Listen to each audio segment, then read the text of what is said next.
Здравейте, чуваме се. В момента е 4:15 сутринта. Датата е 5 октомври. И в момента сме на летище София. Тръгваме за Мюнхен. От Мюнхен директно за Торино.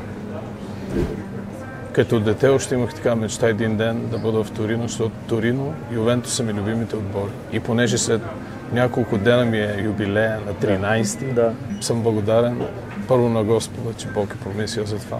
И на Силвестър става прекрасна изненада, така че Силвестър, Бог да те благослови. Наистина ми изненада. И това е нещо, с което мечтаех, но като че ли си мислих, че едва ли ще стане. Примерно за Италия. Но ето, че се случва. Още днес ще бъдем в Торино. Ще прекараме чудесно. Ще бъдем на стадиона. Ще се прекараме невероятни 3 дена в Торино. Така че започва се, стартираме. Бъдете благословени. Поздрави на голямото семейство Ветил и ще се видим скоро. Продължаваме ние. Чао! Вече сме на самолета София-Мюнхен, така че в момента самолета набира скорост, за да може да излетим. Приключението започва.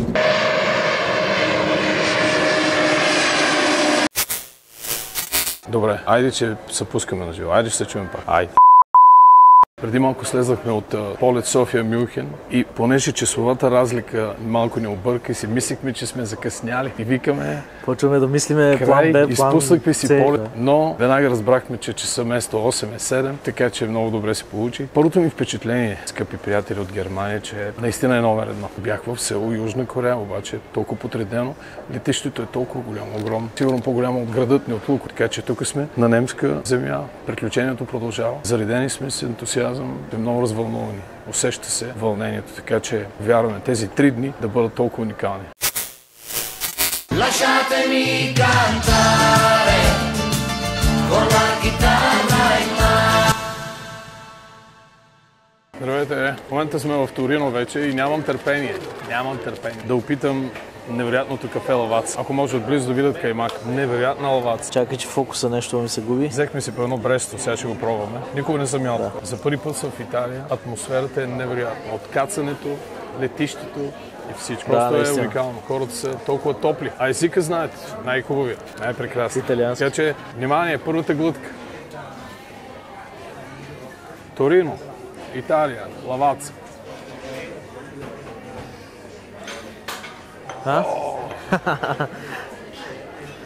Нещо необикновено. Хайде ще го пробвам аз. Нещо уникално. Ароматно. Истинска лаваца. Вече сме тук на място, благодарим на Господа. Има вълнение наистина в сърцето ми през цялото време, защото от дете това е мечтата. Бъда в Италия, в Торино и да отидем на стадион на Ювентус. Няколко часа ще бъдем там, така че, скъпи приятели, до скоро.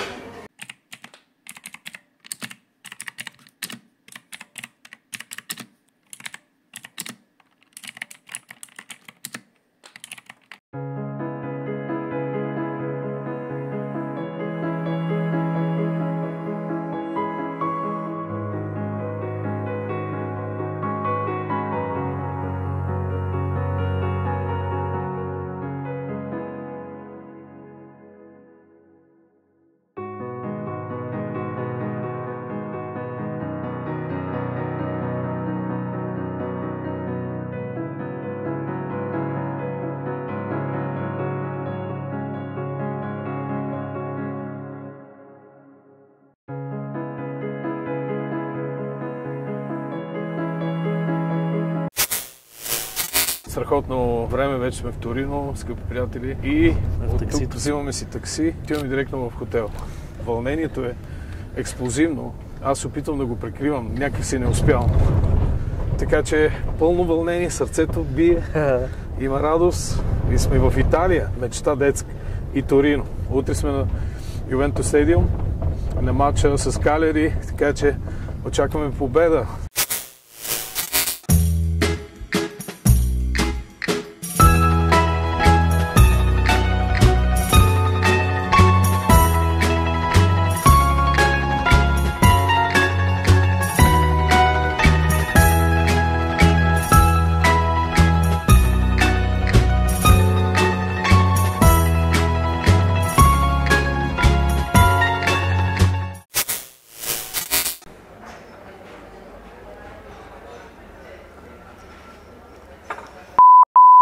Buongiorno България.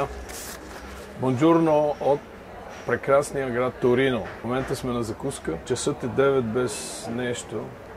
Туринско време, а българско е 10 без нещо. Вчера, няколко думи за вчера, скъпи приятели, беше един невероятен ден. Имахме време да излезем, да обядаме, да обиколим по центъра. Бяхме в една православна църква, катедрали и основно се движим така в посока.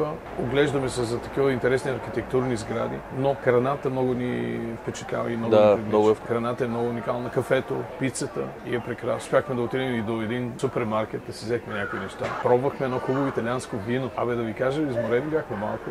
Обаче града е такъв, навсякъде, където и да се обърнеш, се възхищаваш. Която и улица да хванеш, има такива, ако може нашия оператор да покаже, такива кафенета, такива ресторанчета, навсякъде, на улица. И е толкова прекрасно. Да ви кажа за деня. Днес е неделя и след малко се приготвяме за големия матч. Отиваме на стадиона. Аз ви го казвам и не мога да повярвам. Имаме специално място, специални билети. Точно зад вратата сме. Нали? Да. Не мога да повярвам. Така че искам да ви насърча и да ви благословя с това нещо сега.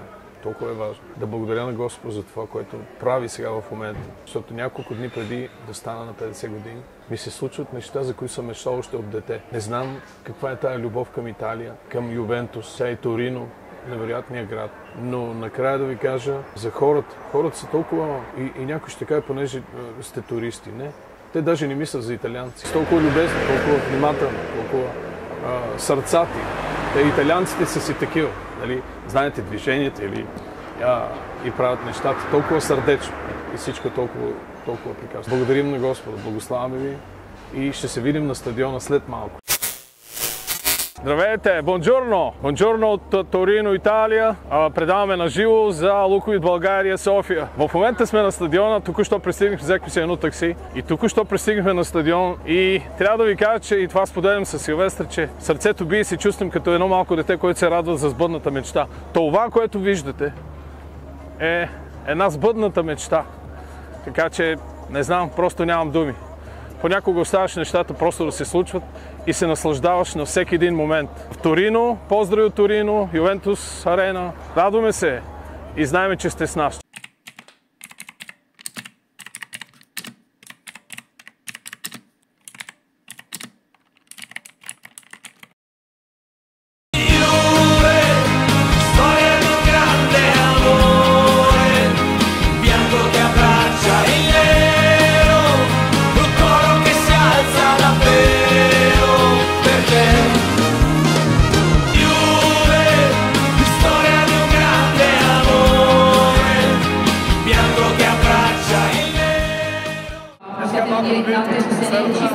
Perché per noi è una partita molto importante e abbiamo bisogno di voi per il vostro sostegno e niente, che aspetto domenica. Са щастливи, че техния отбор играе. Вярваме това да бъде и за България.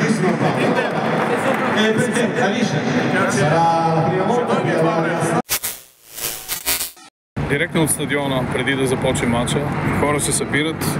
Поздрави от Силвестър. Здравейте. Хора се събират, стадиона е уникален. Много силно вълнение, силна тръпка. Аз очаквах, скъпи приятели, просто да дойдем на стадиона да се снимаме. Не знаех, че ще има матч, разбирате. Тези хора са, не знам, Ани и Силвестър са нещо уникално.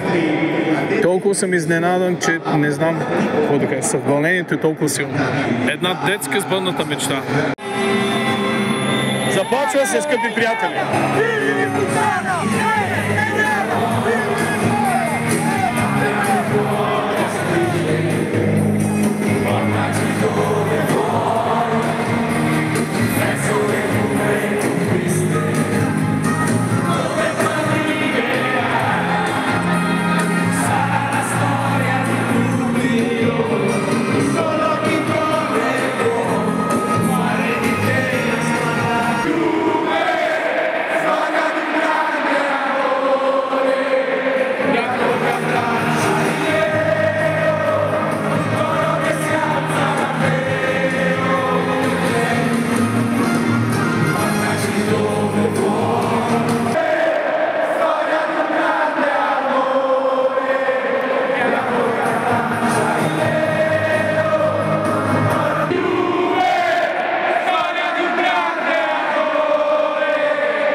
още сме в Торино, здравейте, на летището с Силвестър и тук се редим на опашката. Си вземем билетите, се качим на самолета за обратна посока. По същия път към Мюнхен и София. Така че приключението е към своя финал, прибираме се вече, за да разказваме какво става в Италия и в Торино, какво се случва. Така че благословени. Специални поздрави на малкия Бибенко, който сега си спи сигурно. Къде се приберем, ще го видим. Айде, чао. Малко штрихи от летището. В Торино. Чао. Здравейте. Вече сме в София. Току-що кацна на нашия самолет. Ето София аеропорт. Терминал 2. Току-що кацна на нашия самолет и всичко беше толкова прекрасно. Даже и хапнахме, намерихме време. Така че прибрахме се, вече сме в България, прибираме се, чакаме Меган и люди да ни заберат. Ще си вземем по едно кафе и се прибираме. Благодарим на Господа за неговата благодат, за правилния самолет, правилния пилот, за успешно приземяване и сега успешно прибиране. Един сън, който се изпълни през последните 3 дена от петък насам. Една мечта, която се случи поради благодата на Господа и мъдростта, която Бог дава на своите деца. Благодаря от сърце Стив и Ян и на Бог. Така че беше невероятно преживяване. Алелуя! Финал е това. Може би още 1-2 крачки до финала. По пътя мога да се включа. Така че след няколко дни ставам на... Тихо ще го кажа да не чуят. На 50. И продължаваме следващия сезон. Ще бъде още по-славно. Чао! Поздрави! Голямото семейство Ветил. Чао! Благословение!